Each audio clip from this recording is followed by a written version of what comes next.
it'll record like whenever I speak, like it'll like Oh, it'll just switch. mm-hmm. Okay, that's dope. Welcome to the Cat Eye Lounge, where Cozy Jaguar, like myself, asks a few questions to a cold cat like yourself. Happy to have you. How are ya? I'm pretty good today, man. Having a good one. How you feeling? How you feeling? How was your Friday, the 13th? I'm feeling pretty good today. And I know the Friday the 13th symbolizes negative things to a lot of people's mind, but it doesn't symbolize something negative to me. It symbolizes good omen. But then again, I also believe that black crows and black, cause crows are obviously black, but black cats are good omens. You go to American culture, they think it's bad omen, but you go to British culture, they think it's good omen, and then it manifests as whatever your mind says it is. I'm speechless. I'm speechless. So, welcome to Talk to Me Tuesday. We have a segment here called 21 Questions where we're going to ask you 21 questions. All right. Don't think, just answer. We're making diamonds, but can you handle the pressure? You're trying to win people over. Be free, be funny, be you. We want to see your charisma. We want to see the reason why you shine the way you do. All right. Are you ready? Already. All right. Here we go. The first question. Tell us about yourself. Where you from? What are you doing? And what do you do? And what's your background? My name is Malik Gomillion, Malik the Mastermind. Currently, I'm rolling up a joint right now, and I'm from Columbus, Georgia. But a lot of people say that Columbus, Georgia, is like there's not a lot of people like me down here. I've talked to master spiritualists, such as myself. They're similar to me. They hold high profile standards. They're like this one dude had 100,000 followers, and he sells like herbs. He's like a spiritual herbalist. And he was like, "Man, I've been to Columbus and there's nobody down there like you." And he said, "You're a diamond in the rough." So I think I can handle the pressure that we've been on today. But Columbus, Georgia, the diamond in the rough is where I'm from. Then also my Instagram is Ringlordrebel. What else? What else? I think that's really, what I'm saying, for the introduction part. What I'm saying, you can get to know me throughout the video. Okay. Um, my first real question for you is what's your take on pop culture today, pop culture right now? Music, fashion, the iconism.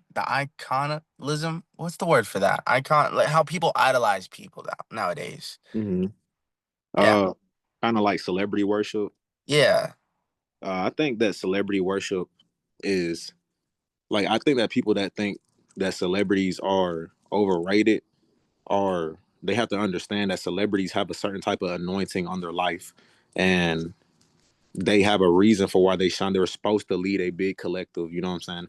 Like there's no like everything is in God's plan and in God's design, and there's no skipping the beat. There's no mistake that ever happened. That person was supposed to lead a large collective. So I think that celebrity worship just goes with within the collective that they lead. But then each person that leads a collective, they must understand that the people of the collective, a lot of those people in the collective are only learning from you to learn how to lead a collective as well. Like they're literally learning from you because leading them.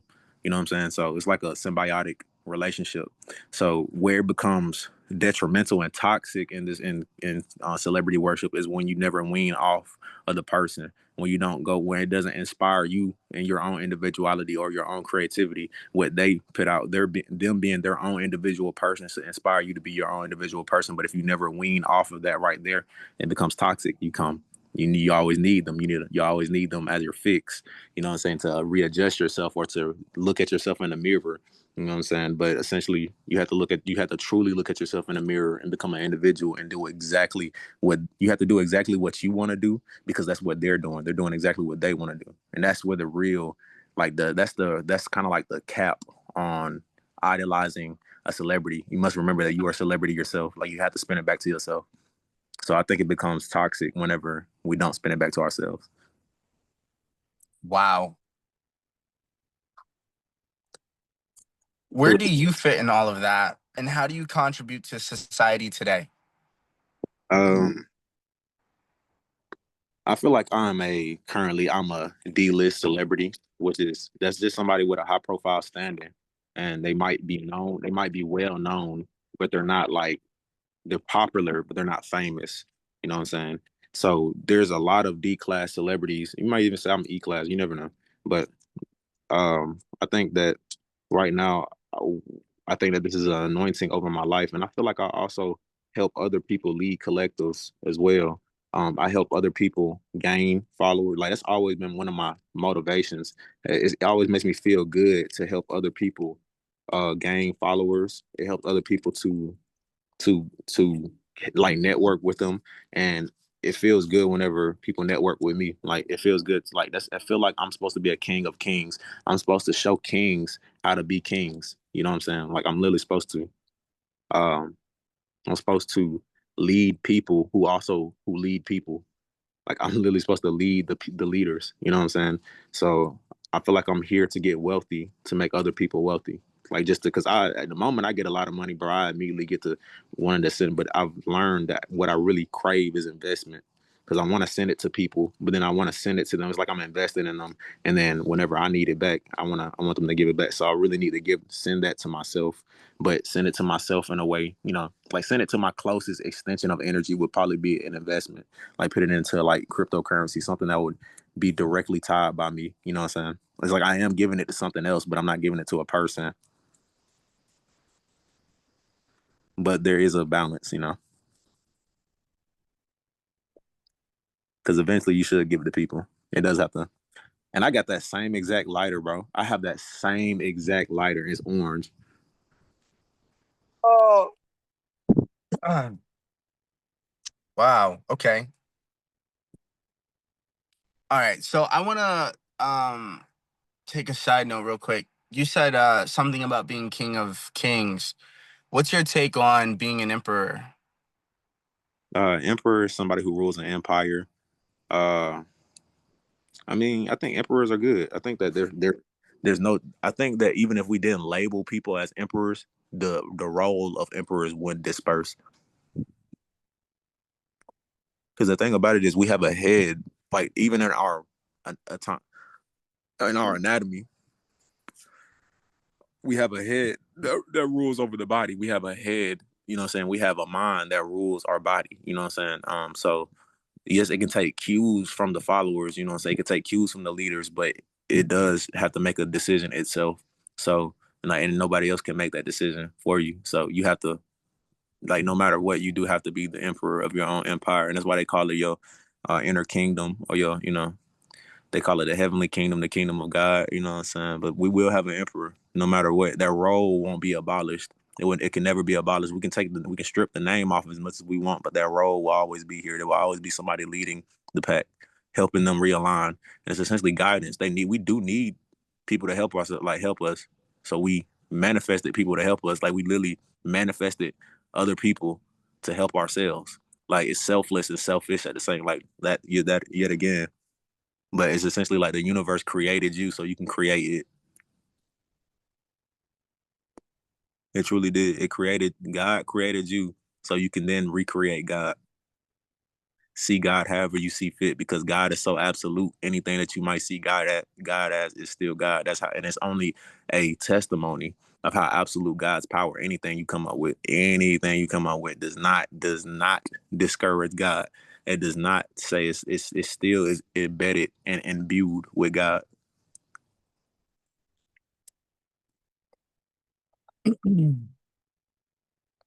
Tell us about the ways your journey as an individual has influenced the impact, the mark that you are making.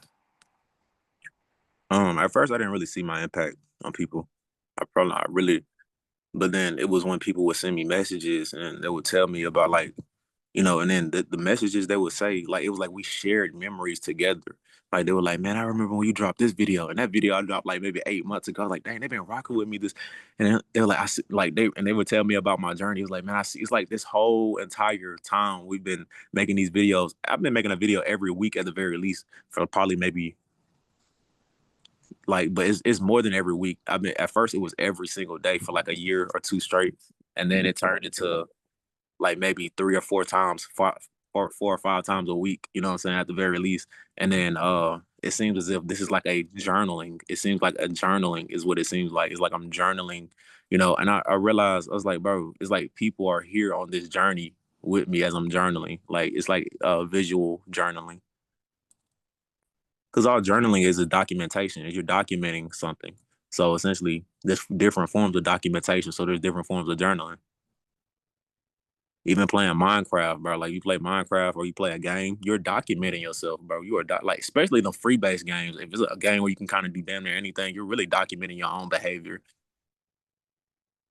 saving your file and everything, bro. That's a form of documentation. That's why, but that's the reason why uh playing games can help your cognitive. Like they have tested that playing games have helped have helped people uh with their cognitive abilities just as much as writing or journaling actually does. You know what I'm saying?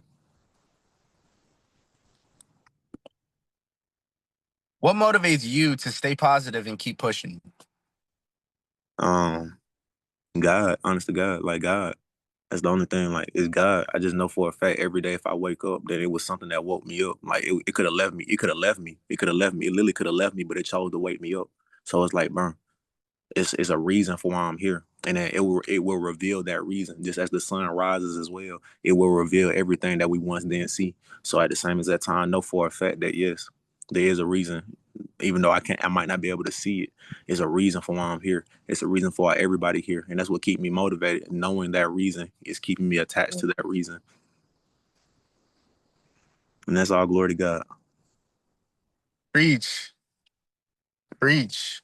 That's what keeps me motivated a lot of times. Knowing for a fact that there, and then after you, there is a sense of knowing, because since knowing comes from knowledge, that's the mind, but you do have to actually feel it.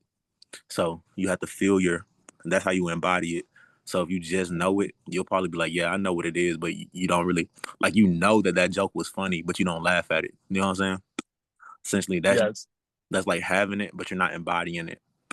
And it's a two part. It's a left and a right hand. You have to know it and feel it. The knowing and the emotion, the knowledge and emotion. The knowledge will be masculine and the emotion will be feminine. Did you tell us your age? I'm 24. You're 24. My earth, Wow. I'm 24. my earth body is 24. Oh, wow. Sheesh. Wow. I was not expecting that. I thought you were gonna be closer to like 29, 30, like late 20s, 28, 27. Nah, man, we get wise younger. I've been doing this since I've been 21. Sheesh. You said since 21. Really since 20, because I got deeply into psychology at the age of 20, like deeply into psychology. And then, Yeah. psychology. Wow, but wow. It's just like I you've been here, but you've been here so many times, you know? It wasn't gonna take too long to get self-aware. You get that? Yo, let's get back into the questions. Hold on. Okay. What's your take on setting the tone for generations to come as you continue to elevate as a rising influence? Making sure, like, never understanding to always listen to the younger generations as well, because they be having a certain type of wisdom that we forgot. You know what I'm saying? And that's what it's all about. When you forget, you kind of go to sleep, but when you wake up, you remember. So essentially, it's always mentioned, like, it's a two sided street. With the younger generation is leading them, but also listening as well. Like, yeah, speaking to them, but also hearing what they got to say as well. Because I promise to God, I had some wisdom when I was young. I think, and that's what we have to look at ourselves. So I remember when I was young and I had wisdom. Like, I remember some of the things I said when I was young, and I was like, dang, but I was really a wise kid. So what makes a difference from me seeing a wise kid as I get older? You know what I'm saying? So that's one thing that has to, with leading the future generations, is making sure that you listen just as much as you lead, because both of those are parts of leadership.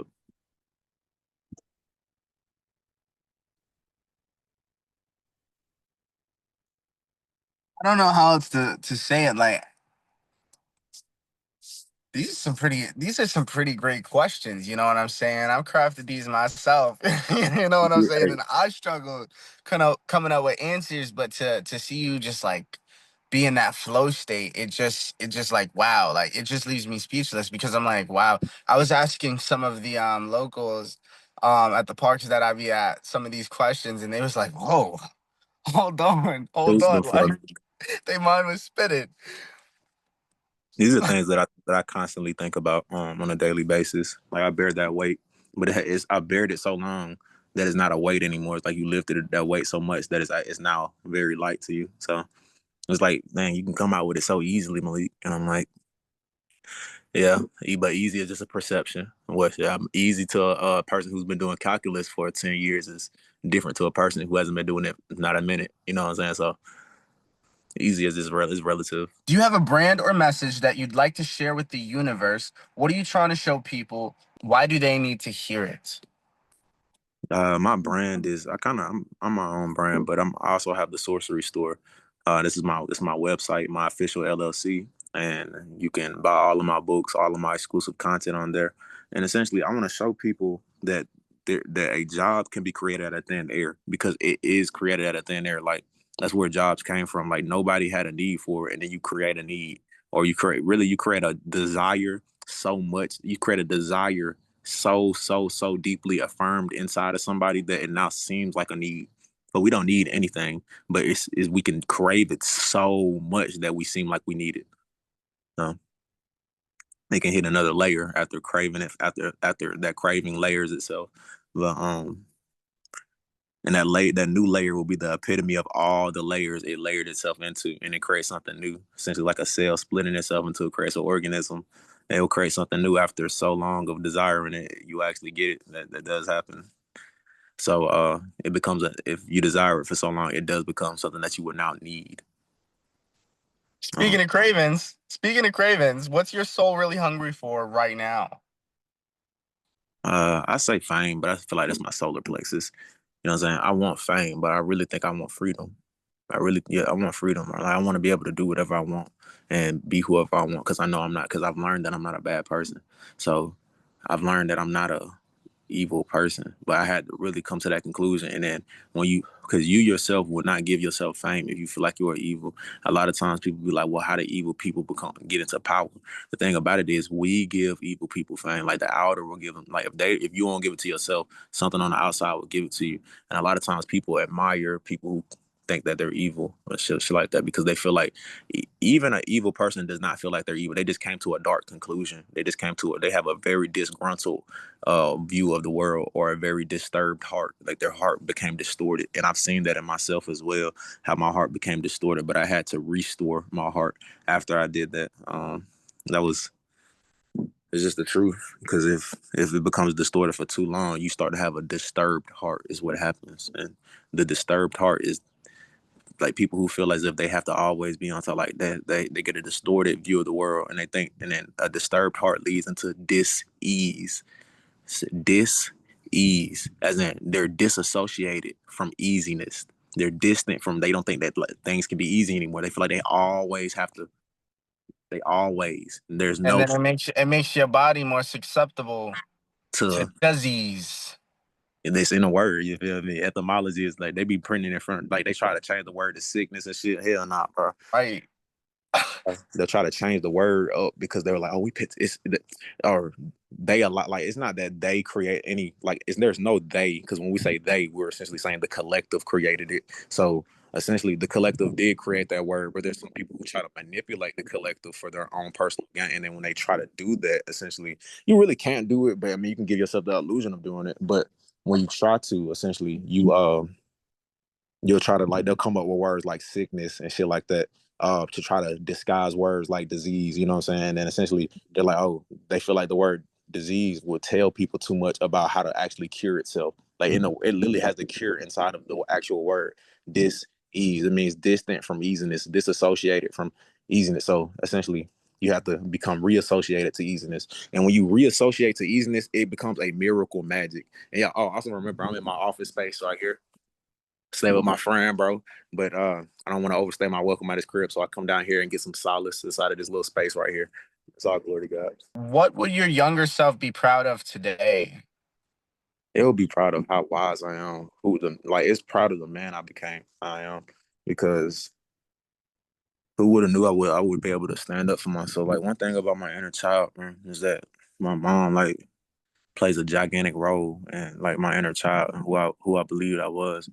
And then, I think a lot of people had a narcissistic parent, And my mom, she wasn't necessarily. My mom was in the middle of narcissism. She wasn't all the way. She had that eye of discernment to be able to know, like, you know what I'm saying. But it was like her narcissism started turning into like she only after a while. Sometimes narcissists only know narcissism, but they still have love inside of them, so they filter their love through narcissists. So essentially, they have good intentions, but they pave it with weird bricks. So because that's all they know. You know what I'm saying? They have love inside of them still, but they're filtering it through their narcissism because that's what they're used to.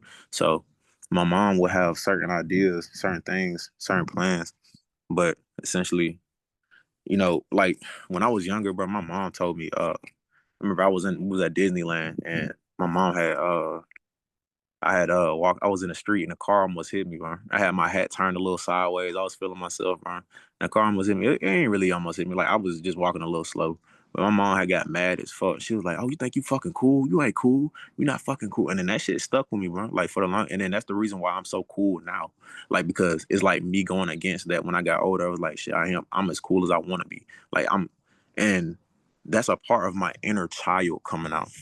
You know what I'm saying? A part of my inner child that I have to heal. You know what I'm saying? So I realize if that happened to me, then this happened to all of us. I understand that, you know what I'm saying? And it's not necessarily to downplay my, she might have just been in a bad mood at time, but they don't understand the bad moods. It's like when we're at a higher consciousness and you're at a lower consciousness, the lower consciousness is following the lead of the higher consciousness so much that it'll take something that the higher consciousness didn't really even put much thought into. And then the lower consciousness will put the thought into it. You know what I'm saying? Like it'll grasp onto it like it's like the grain of salt for the higher consciousness is a whole dinner table of food for the lower consciousness. You know what I'm saying? Are your goals still aligned with your spirit, or is it still aligned with your ego? They're aligned with mine. I think that they're aligned with whatever they're aligned with. It has to be something great, good, and grace. And I think that it's just God because I don't let a lot of my goals. It's things that I want to accomplish in this life, but I don't let a lot of my goals go, bro. You know what I'm saying?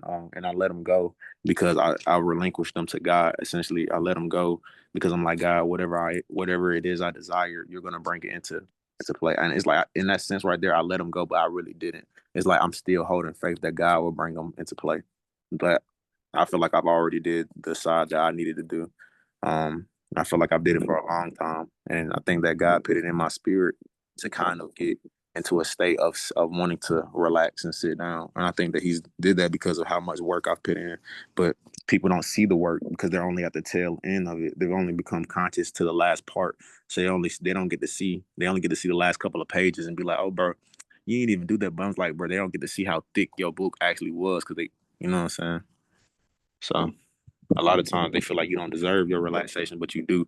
But who's to say that? That's why I don't go out and try to go out at anybody like, oh shit, how come they can do this? Because they might have done something that deserve. I don't do that to nobody no more. Because I'm like, I don't want nobody to do that to me. And like I don't want nobody to come at me like they can like I don't deserve what I know I deserve, what I've earned. They'll get mad as shit at you, bro, and feel like you. And the only reason why they get mad is because they feel like you didn't earn it, bro.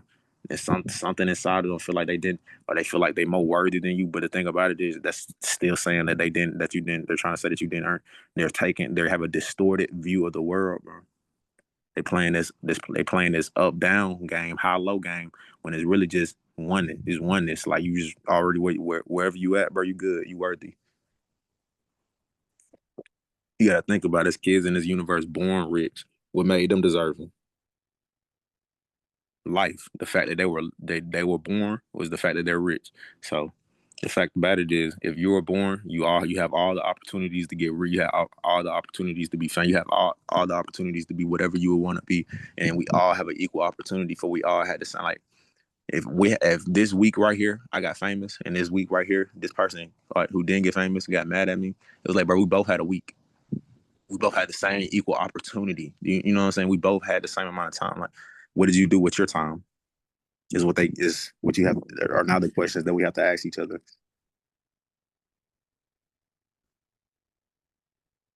What's the truth about your journey that you rarely speak about?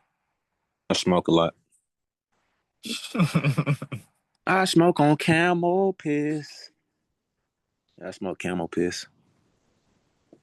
I'm fucking with you. I'm truth about my journey.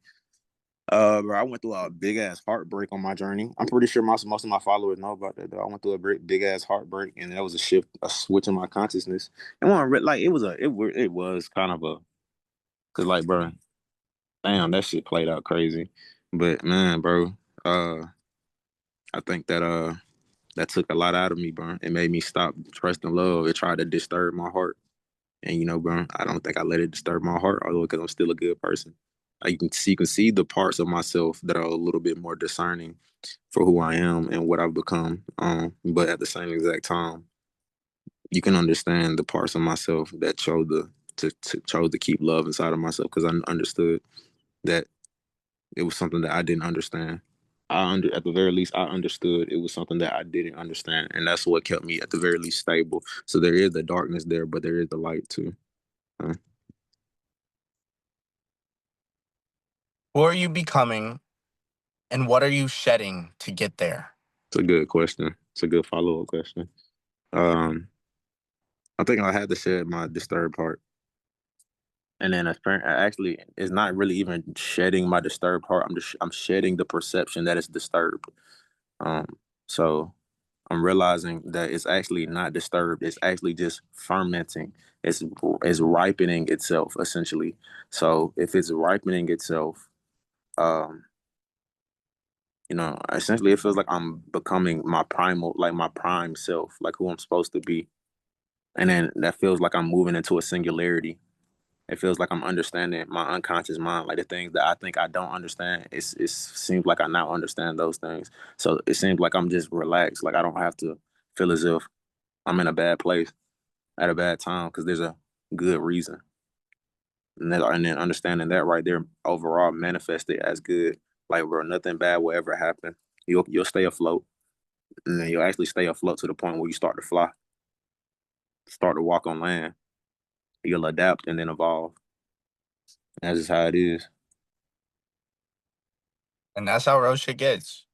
and that's all glory to God. And this is what it is. What's your relationship with failure, and has it changed? My relationship with failure is that failure is really non-existent. There's no such thing as a fail. So essentially, if you get a lesson, you actually still won something. So what failure does, it gives you an edge over people because it gives you experience.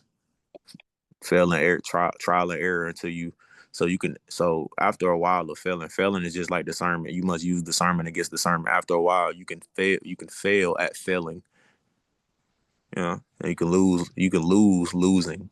And then in that sense, right there, you shift it towards yourself, and it becomes a positive. So there's no such thing as failure now. Once I understood everything is for a reason. There's no like it's all our perception of failure. It has to do with our individual what we wanted to accomplish, but that we have to understand that something was always accomplished. There was always an outcome. There was always uh, effect of what we did, and we have to look at that effectiveness as it actually did whatever it wanted to do. So the thing about it is, and then it being us, as in like whatever played out, whatever happened, is what had to happen. Like it's what was going to happen no matter what. So it's like the effectiveness of it doesn't change from person to person. It just is what it is. Essentially, it's.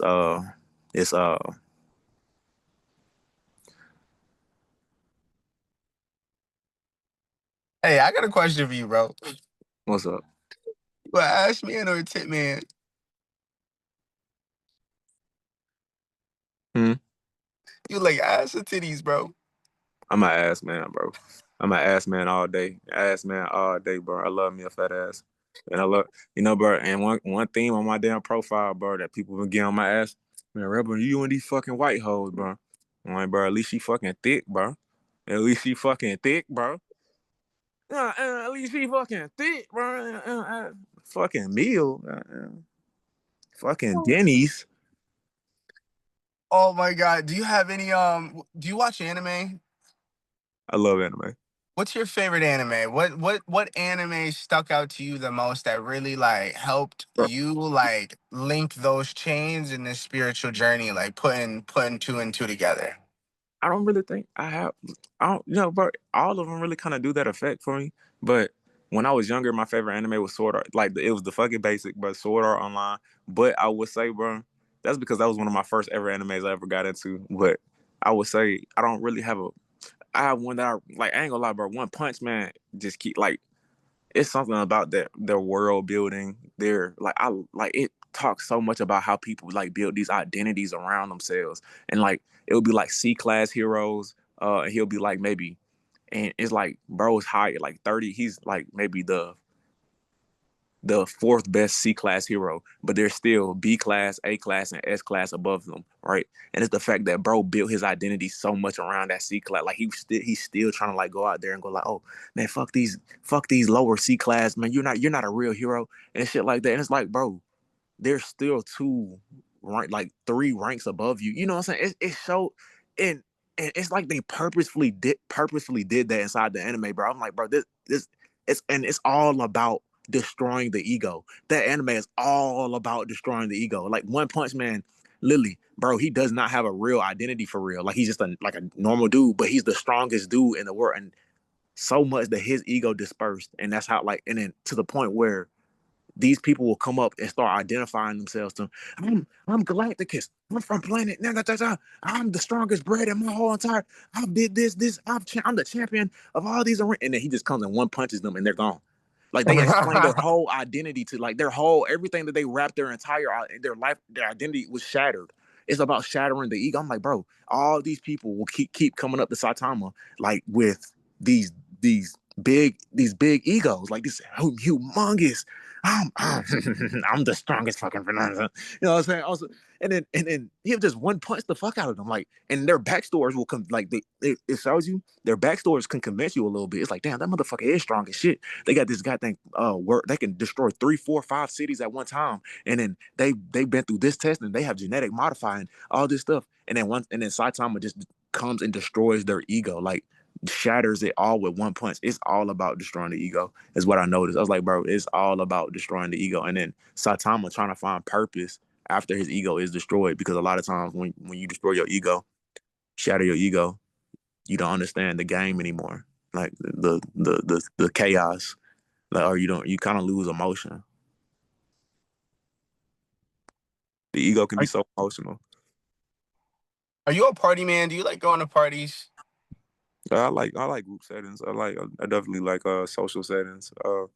I like being in social settings, like in group settings that where I do like the party. I do. Ain't gonna lie, I do. I love the party, but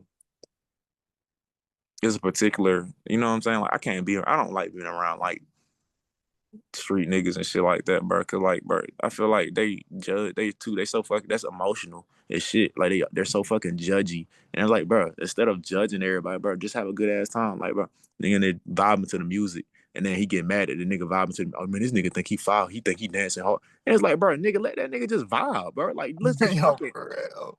like, why the hell everybody got to be so restricted? Like and then that's why they hug the fucking wall. Like, bro, they'll hug or they'll stay in like three different positions, three stances, and not really say much. And then that's their good time, because they've learned that the restriction that they've given themselves, they try to place that on other people too. The thing about it is, bro, that's why I don't party with.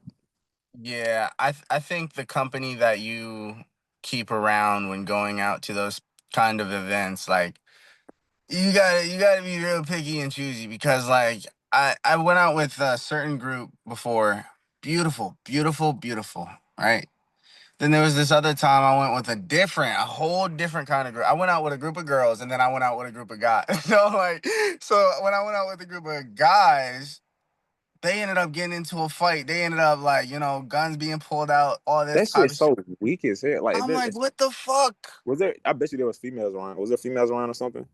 Or no? Yeah. It was all about the women. It It's the was only all thing about the women. that That's only all. happened. I've transcended the lustful thinking, bro. So like all that always happens because of sex. It always happens because of ego. Like the ego is built around sex. Like the ego is sexually driven. Like everything the ego damn near does, it all has to do with gender and sex. So essentially, it has to do with doing like performing, because the ego is performance, and essentially it's performing or pretending for the other side, for the other gender, like you're like doing like you're putting on a show for them essentially, and you're putting on that show to try to convince them of who you are. Cause like you, it's like, and a lot of times they only put that show on for other people because they themselves won't believe their own show. So they need other people to believe it so they can feel solid in it. Because we do share consciousness. So if other people believe it, can give them a little sense of belief, then they can latch on to that other person's sense of belief until that other person doesn't believe it anymore. But they got to keep the illusion up. That's the reason why if you get with somebody off of ego, those are more karmic relationships. After the illusion falls apart, you start to see if you really love that person. 9 times out of 10, karmic relationships, you really don't. You only love the person they was like at when they was like 19, when they was putting that front on. But when they started growing on into the person they really wanted to be, and really that's not a soulmate. The soul is something that stays constant. The spirit is something that changes all the time, but your soul stays constant. It stays constant. So a true soulmate, no matter what it is, no matter what you look like or who you like, what they love you, no matter what. So the thing about a soulmate is no matter in what life, no matter what you manifested as in this life and what you manifested, they love your soul. So it don't matter about your body. It's your soul. That's a true soulmate. Like they, no matter what you look like, no matter what you say, what you like, bro, your soul is what they're attracted to. And that's the constant. That's the constant. Like you can change on a daily basis and they'll still love you. That's essentially a soulmate right there. But people say, oh, it's hard to find that person. That's because we have to be the soulmate that we want the other person. Like that's when you have to be your own soulmate in the beginning for you to attract your soulmate. You have to be the person that you want to see. You have to embody it first. And then you'll attract it. Other than that, if you're still attract people even out of ego, because there's still other people out here, because you'll attract other people with egos. Like there's other people out here with egos, but after the ego is so changey and so always trying to build new parts of it, always breaking down and then rebuilding this, that if they're not attached to your soul, bro, it's only so long that you'll break yourself down into a point where you want to change, and then they won't stick with that change. They won't stick with that. You know what I'm saying? When do you feel most in flow with your purpose? It's just a certain feeling. It's really just a certain feeling. Like it's like I feel it, and like it's kind of we all know what that is. Like it's hard to explain, but I just feel it. You know what I'm saying? It's really I'm just there. Like it's just and then in that state right there is like everything is all right. Everything is good. There's just what I'm here doing what I'm supposed to do, and that's just show up. Is to be here. The rest is taken care for you. You know in your dreams when you dream.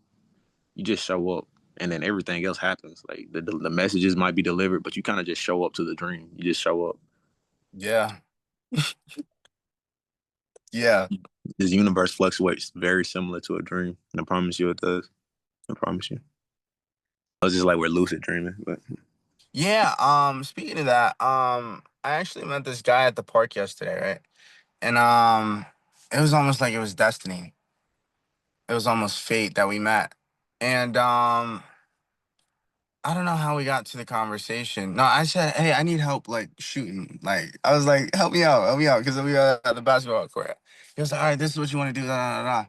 And then I don't know what happened. I think he started talking about this girl that he like really liked, and then I started like breaking shit down for him. Yeah, I like scared him away or something. type deal. That does. Intelligence can scare people at times. I fucking scared him away. So like to shift the question in a little bit, do you feel like you're a master spiritualist? Me, a Mm. master? Would you say yourself? Would you? Me, a master? But you seem to hold yourself as if you do know a good bit though. That's what I can sense. What you mean? Like you seem to give off you output the vibration of knowing of that you do know.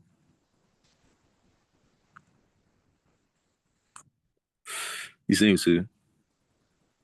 Uh, I wouldn't call myself a master. I'm constantly learning. I'm constantly growing. Um, I'm constantly seeing how life unfolds before my very eyes. I'm kind of in this. I wouldn't say experimental, not anymore, because I've seen the little experiments add up, and then I've seen how that it just it leads me nowhere, you know? Like it does. I see things, I'm like, oh, that's how that works. Like, oh, that's how that works. But then I'm like, now I don't even have to experiment no more, because now, like you said, like there's just this sense of knowing, you know? I would say I mastered certain things. Like I mastered being able to speak with spirits, to ghost, whatever you want to call it. I've mastered alchemizing my vibrations, alchemizing situations, and then turning those into better. You know, I wouldn't call myself. I'm a teacher. I teach people. I've shown people how to open their eye, but I've recognized, like, yo, if they're not ready, like, you're gonna throw them into a fucking pool, a fucking Yeah, what is that? like You're or gonna like a whirlpool. yeah, you're gonna throw them into something that they're not ready for, and then I recognize, I'm like, who am I to do that? They're not ready. It's like throwing their equilibrium off. Honest to God, Yeah, I did that when I was in the beginning of my journey. When I first got conscious, I was saying the knowledge out so vigorously, and I ended up seeming crazy is because their mind wasn't ready to perceive it yet, so they weren't gonna. And it's not that I was crazy at all. It's just that the seeming of crazy was the reflection of what they thought I actually looked like. Their mind was gonna block it out because their equilibrium. It wasn't gonna choose. It was choosing to not process it on purpose or to not internalize what I was saying to them because it wanted to block. Like it didn't want to know about it just yet.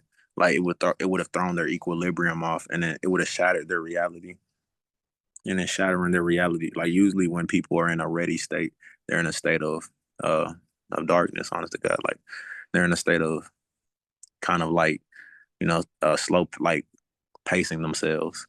And then when they pace themselves, honest to God, they become ready. yeah. I just feel like, when in my personal experience, I'm trying to get out of this. I feel like, because that's where I am. Mm-hmm. I'm still filling shit out. But I know still. I know. Um, but I'm just in this place where it's like, yo, if it's like this, when it comes to that kind of situation where I'm trying to open somebody's eye, and I'm like, yo, here's the vision. Can you see it? And they're not ready to perceive it. It's like, all right, here's, it's a cycle. It's gonna come back. It's gonna come back. You know what I'm saying? And that's how everything goes. It's like we're in this loop. And think about, like, the kundalini, about the or the serpent, just coiling Well, upwards. you know that's when it's just like, we'll meet each other, but I might be on the next coil up. I might be a few coils up. You know what I'm saying? We might be at the same place, like we might be in alignment, but just know I'm at a different frequency. but you see, a true alignment comes when you start realizing that there is no high or low. Like that same exact plane of up and down, when you turn it side to side, we're not standing on the same earth, you know. So they're all the same too. It's like Yes. a circle that has a lot of lines that fill it up. You know what I'm saying? And it's kind of like what we are. There's a lot of different planes, a lot of infinite frequencies on that line, and inside of that circle, uh, filling it up, giving it the wholeness, the illusion of wholeness, or that what seems to be whole. Yes. I'm glad that you mentioned that, because I was doing this thing. It's like turning, if you draw a spiral out on your paper, like a piece of paper, it would essentially be that kundalini rising, but just in a um, two-dimensional state. So it's like, yeah, you're absolutely right. Like, there is no higher. It's still the same, but at the There's same, other dimensions. You can yeah, it's just, it's the fact that you can literally prove the existence of the fourth dimension parallel universes with math on paper. So how can a two-dimensional object be used to prove higher dimensions? And it's like it actually has been proven before. Like even on a smaller scale, they used to use math to prove the distance of where planets were. Like since they realized that they literally discovered a man predicted uh Neptune based off of using math, and they noticed that it was the planet that was next to Neptune. They noticed that that planet's orbit it had like a weird little like a weird part in its pull, like a weird part in its gravitation, and it was like, well, there's like it can't just be weird. We got to understand what it is. So they studied it, and then they started predicting. There was like there must be another planet close by that's affecting its gravitational pull, and they literally found out about the planet Neptune through doing the math on that, and then he predicted it, and then years later, maybe like a year or two later, it wasn't too long later, bro's prediction was so accurate. He was only like one. I forgot what measurement scale they used, but he was one. He wasn't too far. He wasn't off at all. Like he was damn near directly on it. Whatever measurement it was one of that. And he was like he was damn near on the mark. He was like 1 degree off. But essentially, he properly predicted Neptune on paper. So he predicted something in the third dimension using a 2-dimensional object. So if you can do it with the third dimension, you can do it with the fourth dimension, the fifth dimension, and that's how you can draw. You can draw a tesseract on paper, and essentially it looks like a pattern, and it makes your mind. It looks like the mandala, and essentially, what that does is your mind can see it as a symbol, like a pattern, but it can also see the actual dimension and what it's trying to portray, like what it actually is. Like it can see that it's a fourth dimensional cube at the same exact time as seeing it's on a 2-dimensional surface. So it's seeing 2 different dimensions at the same exact time. And it makes it good. And when you simplify things, you can simplify things and make them easy. You can simplify the sixth, the seventh, eighth, the ninth dimension. You can simplify those in your mind and then make them very, very, um, put them through a funnel. Essentially, is what that does. And to simplify those, you make something that's very complex in nature. You make it simple. But we do that with ourselves all the time and with our daily lives. Like our life is complex as fuck, but people make it simple. You simplify it. So that means you can simplify anything. I mean, your mind has a chunking method. It has the chunking method inside of your, like, it chunk things together to make it simple. So if 3 people are standing next to each other, it won't just see each individual person. It'll see 3 friends standing next to each. It'll register as 3 friends, divine interpretation, but there's going to be 3 friends. How'd you start your spiritual journey? It was when I kept doing the same. I did this. It was like a pattern where I was having the same day for like a year straight, and I just noticed the pattern. I knew it was something else. It was something more, and it was like in my darkness. I damn near felt stuck. I felt alone, and then I realized, like, in my darkness, I found somebody with me, and it was myself. It was me. Like I was always keeping myself company. So, in that specific aspect right there, like I started seeing life differently, and I started learning from myself, like the hidden knowledge that our mind knows. What they call the esoteric knowledge is really just hidden potential. So essentially, I started learning from it. I started seeing the world. I started speaking to colors. I remember at first I was I was learning through colors. I was like, oh, I was speaking to the color yellow, and when I spoke to the color yellow, somebody who I believed that had a yellow aura would show up, and then like it was just.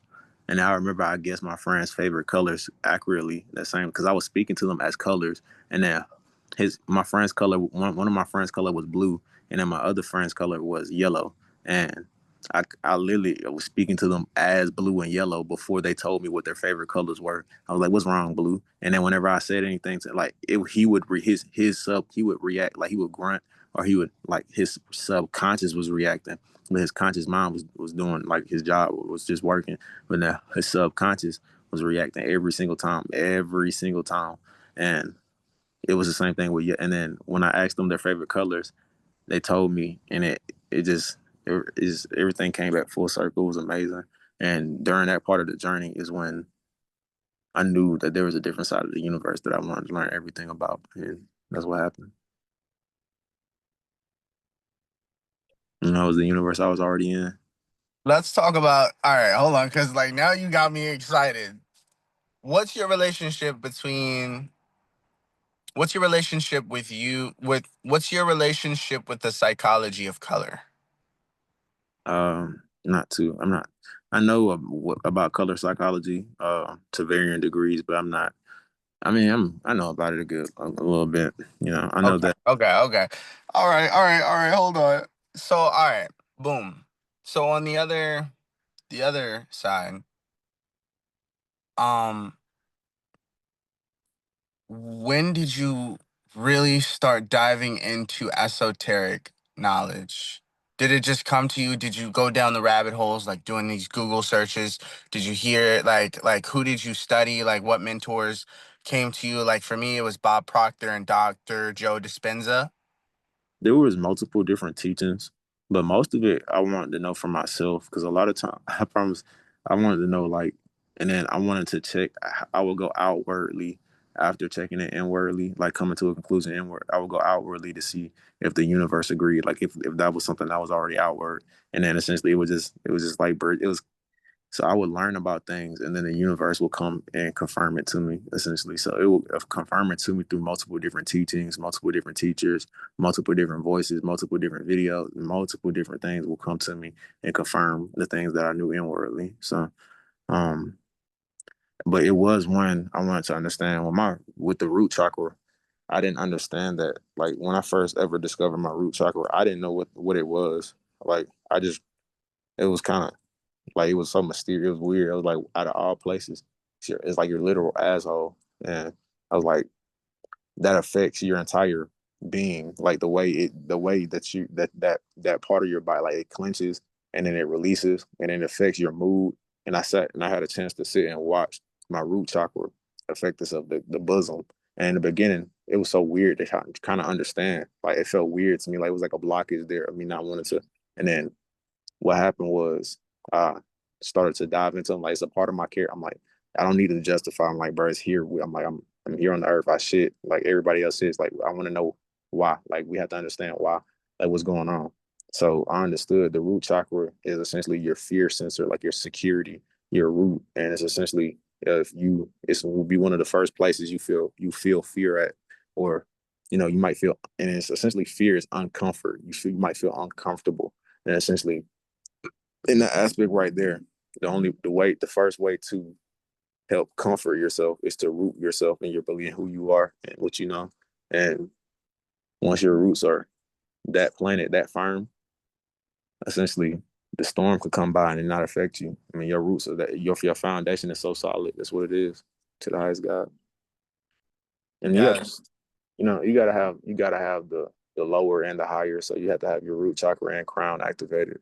So you have to have your root chakra activated. It would be now something that is an anomaly to me, even in the spiritual community. I'm an anomaly even in the spiritual community, and amazing enough to say it would be the fact that I actually went from the higher to the lower and then to the higher again.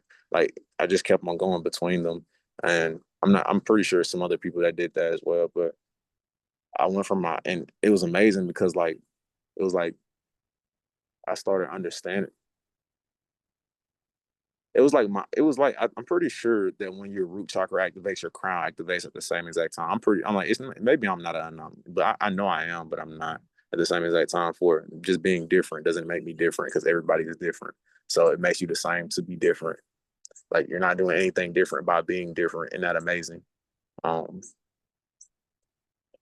so essentially, Wow. it's the man and the woman at the same exact time. It's the light and the dark. Even being different, you are still the same. Like it's only an illusion. Yeah. Also, Wow. it's only an illusion of separation because everybody's different. So since we're all different, that means we're all the same. We're all different. We're literally all the same thing. Yeah. It's both of them like they have no choice but to lay on top of each other, and then the lay on top of each other are amazing enough to say it's just to be one. And the man and the woman, they come together, they lay on top of each other, have sex, just to be one yet again, to create one, to create another child, another one. And then that's what we label them, like another one, because we're all one. It's not like you're number two and it's number three. No, you're just another one. That's why we're all reflections of each other. We're all one. Okay. We have 3 more questions for you. Where's your life headed? Are you driving, drifting, or being pulled? I think I'm doing all of it. I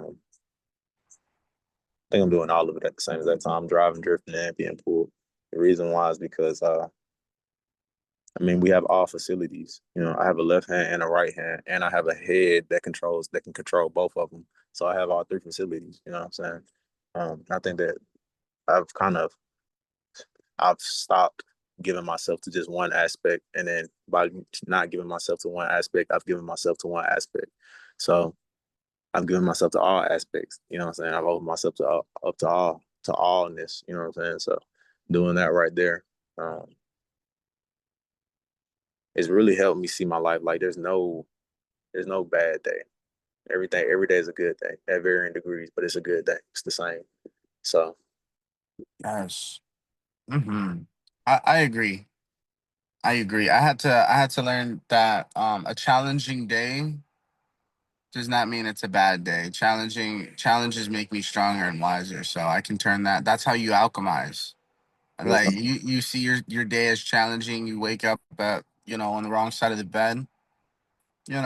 Just know like you think that it's gonna be a hard day, and then it turns out to be a long fucking day. You know what I'm saying? But if you just like no, I had to come to the realization like if I just breathe, just become present and recognize that I can shift this into something positive at any fucking point because I am in control of my emotions always. So if I'm pissed off, I'm literally choosing to be pissed off. If I'm fucking sad, depressed, whatever the fucking case may be, I'm choosing it. And I got to a point where I had it up to here. I had it up to here. I'm done with it. I said I gotta be happy. I'm choosing to be happy. Fuck everybody else. I it pushes can't I it can't pushes you lower myself for anybody else. Like it pushes you I, so I far. It pushes you so far back that you go forward. yeah.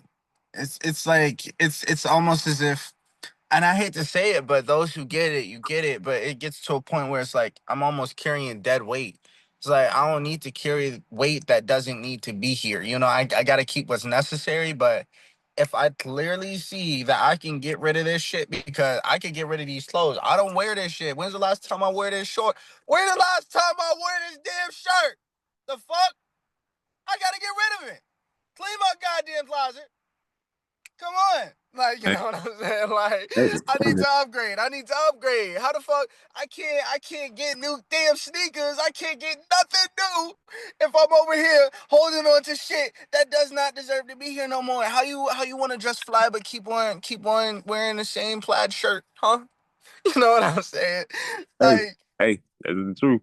But at the very least, if you don't, you know what I'm saying, if you don't change your shirt up, change your mindset. that's it. Switch it up. Switch it up. Look, It's a different how do you person every day. Let that be your clothing. say that one more time? You could be a different person every day and let that be your clothing. The constant in that right there is that you're still you no matter what every single day. You still yourself. You just being yourself by being different. You just being the same by being different. So be different. Yes. Because you still doing the same thing. Key.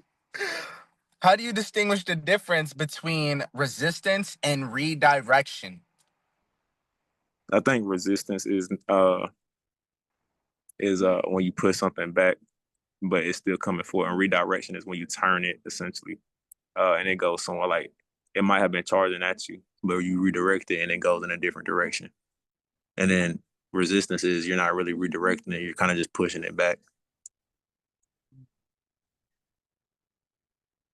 That's like almost holding on to a rope that you don't need to hold on to because like that holding on to that rope is causing you more pain than the redirection of release. You know what I'm saying? Like when you're talking about this energy coming towards you and you redirecting it, you're holding it but releasing it at the same time. It's the same. It's like a balance. So it's like and then it doesn't lose that momentum, but just know that that energy goes somewhere because you recognize it's not meant for you. That's not meant for me. It'll come back to you in a different form. Yo. This form right here, one meant for. Hey, look, come back to me in a more positive form, a form that I find more appealing. You know what I'm saying? That form, I would say, a form I find more appealing at another time because maybe that form seemed to have appeal to me, but it didn't. Not enough for me to keep to for it, because resistance is playing with it. Exactly. Resistance, At that point, it's like it's like edging yourself. exactly. You're just volunteering to be there at that point. Exactly. Resistance. This is literally a tug of war. The game. The game. Definitely is a game. So our pettiness is a certain type of resistance. People are petty, they're like slightly resisting. And the thing about it is like, fuck that, bro. Let's redirect. Pick a number between 1 and 30. 33. Huh? 33. Okay. This is the last question for you. All right, and this I believe that this is going to really help the audience connect the dots a little bit more. What illusions are you still untangling about yourself or success? None. I'm not untangling any. And that right there is the answer. It's amazing enough to say is that is what I'm untangling, is that I have to get into my mind. I have to embed into my mind that there is nothing in the way. That's the only thing I have to embed. So that's the actual untangling. I'm untangling that there's something in the way. So I answered that question with the confirmation that there is none in the way. But you can see both sides of the answer. Exactly. Damn. And with that, we go forward. Ringlordrebel, content creator, author, spiritual mentor, esoteric educator, energetic architect. Hey man, we just do what we do. We make it do. You have 6 projects that you've been working on, that you've already worked on, and they're out now. You have a total of 4 books, 1 ebook, and a master class. I got a little bit more, but I haven't. I've kind of lost count. But I think I have a total. I haven't lost count. You got a lot. It's probably like maybe 14. Like They just know that you got a lot of knowledge, and this is the man you want to go to. This is the person you want to go to. And it's all glory to God. How can they find you? You can find me on Instagram at Ringlordrebel. You can also find me on TikTok at Ringlordrebel1. And then currently I'm gonna be making a YouTube. You know what I'm saying? I'm gonna be making a YouTube that will also be Ringlordrebel. They can find me on there as well. And then that's my main places I'm at right there. My main places are that way. Get in touch with me on Instagram mostly. Or I don't really do Snapchat. Snapchat's too personal. Doesn't read that. I want to thank you so much for taking the time to come on to my podcast and playing this little game of 21 questions on Talk to Me Tuesday. I hope you enjoyed. I hope you had fun. And I hope you guys watching at home, I hope you guys had a blast, and I hope you learned a thing or two. And yeah, this guy is the truth right here. Thank you, man. This is amazing. Thank you for having me. All right, guys. I hope you guys have a blessed day. Stay positive and stay cozy. Can you say that? Stay cozy. Stay cozy. Yeah, I'll make sure y'all stay cozy out there for real.